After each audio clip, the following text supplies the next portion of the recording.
But I wanted to direct your attention to another important issue.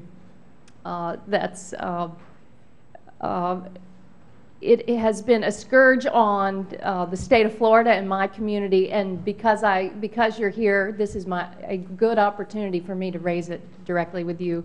And that is the problem with tax refund fraud tied to identity theft.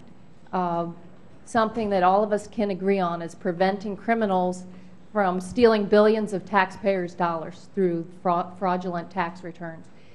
There are many bipartisan efforts underway. I have a bill with my Republican colleague, Rich Nugent from Florida, that addresses the issue, but it really comes down to your oversight and the IRS stopping these fraudulent refunds from being issued. Tax refund fraud tied to identity theft is an epidemic. If it hasn't happened in your district yet, you just wait. It is spreading across the country and it must be stopped. The Treasury Inspector General, Mr. Secretary for Tax Administration, estimates that the IRS could issue $21 billion in fraudulent refunds tied to identity theft over the next 5 years.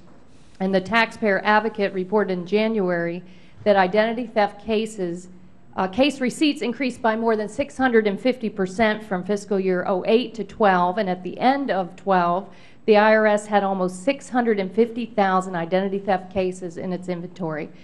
What is happening is organized criminals are stealing the Social Security numbers of children, seniors, even the deceased. They're filing tax returns using stolen taxpayer names and Social Security numbers, and when the real taxpayer files for a refund or claims a refund, that return is rejected and their life is severely impacted for years.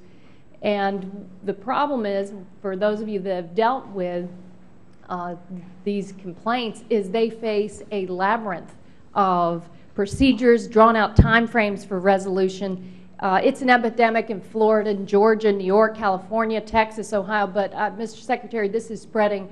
And what are you doing to urge the IRS to get in front of this problem so we don't have this huge hole in the Treasury?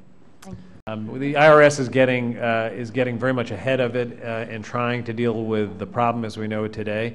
Made a good deal of progress. The problem is that the hackers just keep figuring out new ways to get in. So this is not a problem that we can solve once and consider it over. We have to be vigilant on an ongoing basis in order to make sure that we're doing what I think we all agree is right to protect our taxpayers, our Social Security recipients from that kind of attack and fraud. Thank you, Mr.